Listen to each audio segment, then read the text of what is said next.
I decided that I was going to become a Republican when I was 11 years old, and I walked in to see my mom crying on the bed, uh, and I'd asked her why she was crying. It was because my dad was out of work, and this was in the heat of the 2008 election with McCain and Obama, and I'd asked her, how can I help you? How can I, help the family and make things better to make you stop crying?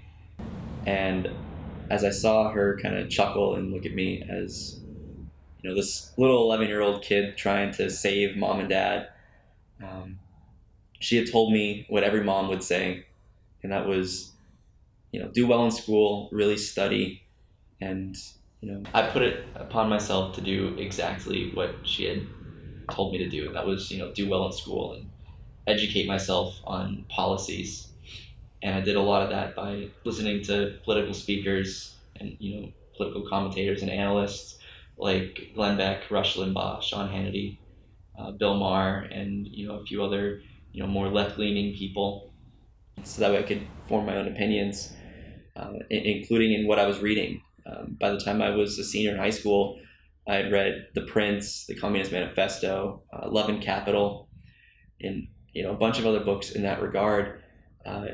Knowing that my family leaned conservative, I wanted to make sure that I was taking in that liberal perspective.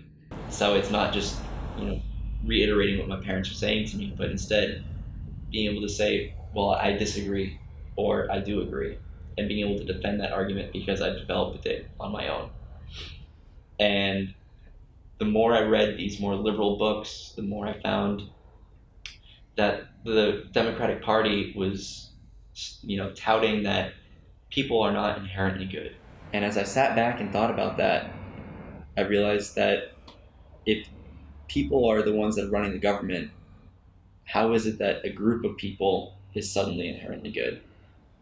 If I'm my own person and I'm able to, know what's best for me, and I know what's best for me, why would I entrust somebody that's not inherently good, that doesn't know me, to make those decisions?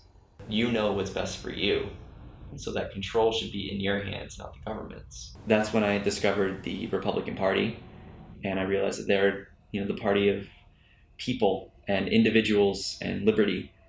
And I found that the more control I have in my own hands, the better for me, because the more I have the ability to choose what I want for myself, the better things are for me and the world as a result. So I started to realize I was a Republican because I want those decisions to be made by myself, not by somebody else that doesn't even know me.